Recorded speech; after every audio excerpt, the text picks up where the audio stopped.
everyone, Jester Bell is back, and today we are going to talk about a horror movie called Misery. And I know that my movie reviews have not been getting many views on here, but who cares? I want to talk about this movie. So, Misery is a movie I recently watched that is based on the Stephen King novel of the same name. And when I watch a movie like this, I really want to talk about it. What I like to see in horror movies is not a lot of gore, a lot of jump scares. I like to see a good story, and this was a very good story.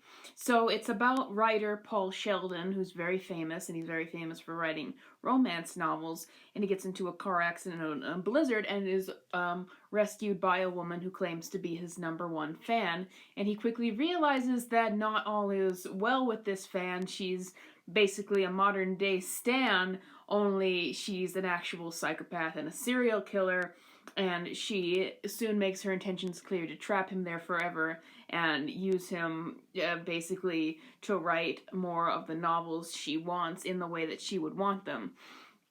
So, what was so interesting about this movie is, first of all, the performance of Annie Wilkes, the crazy lady who captures Paul Sheldon, the performance by Kathy Bates. She really nailed this woman who's kind of the stereotypical middle-aged woman who's obsessed with romance novels as her source of happiness. And she just really had that kind of warmth yet annoyance to her, but she was able to get into the anger of the character and get into the psychopathy. Is that how you pronounce that? Get into the insanity of the character without it seeming silly. She won an Oscar for the performance, and I think she absolutely deserved that. She was just able to bring this character to life perfectly, and it's a character that you're interested to watch, but the movie also makes you just despise this character. It really puts you in the position of Paul Sheldon. Again, great performance by James Caan, I think is how you pronounce his name. He's a proactive protagonist, and he's constantly trying to find ways to escape this horror throughout the film and this torture, because he is absolutely tormented by this woman. And you really root for him every time he finds a possible way of escape, and you really feel the tension of how dangerous this woman is. So you really are afraid for him if he's going to get caught, and you're just devastated each time he gets a surefire way to try to escape or try to injure or kill Annie Wilkes in order to escape from this horror, but they keep failing, and it just devastates you each time, and it just builds up to the resolution that just makes the climax of the film all that more satisfying. But I'm not going to spoil that. This is one of those movies that I absolutely do not think should be spoiled. You need to watch it yourself. I watched it all by myself, and my device died like at one of the most intense parts. I think that it's more scary if you watch it all by yourself.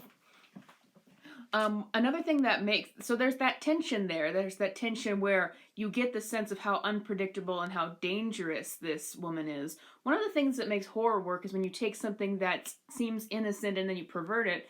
And the way that this movie does that is you take something like the 40-something woman lives all by herself and she's just lonely, and you turn her into a complete psychopath who's very violent and very dangerous and very unpredictable.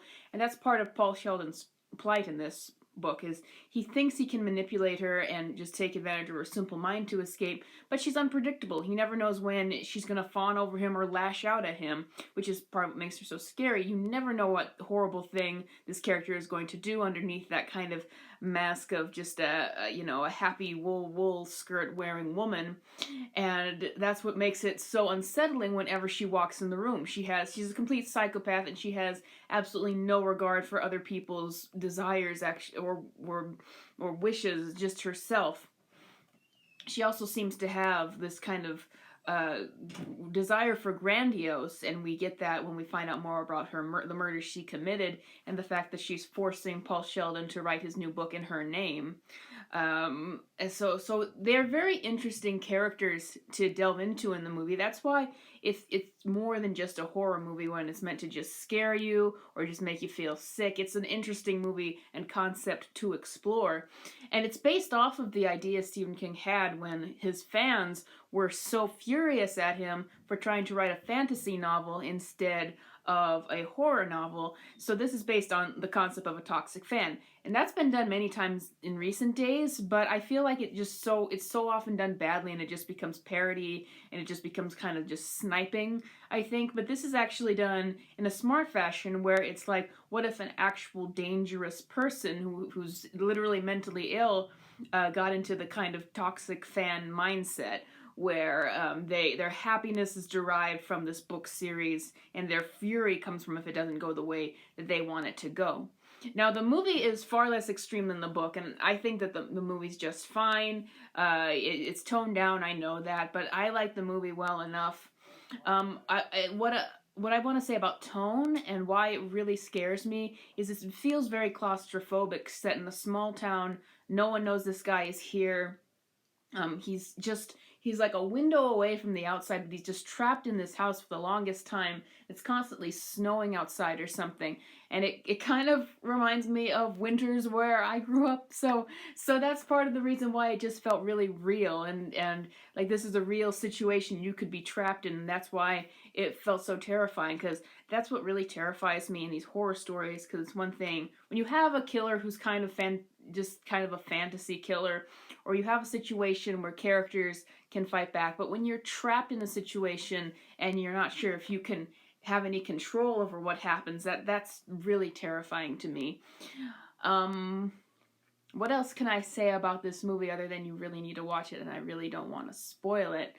I think my only problem with the film is that it tries to kind of make an excuse of why the police wouldn't find him sooner. And I know the book doesn't have that problem, but in the movies they just kind of have the police assume that if one of the neighboring houses had found Paul Sheldon, that they would have called. And I think that if someone was missing like that, particularly a celebrity, one of the first things they would do is ask questions of the houses, especially considering he's a famous person, and people will do a lot of crazy things when they know it's a famous person.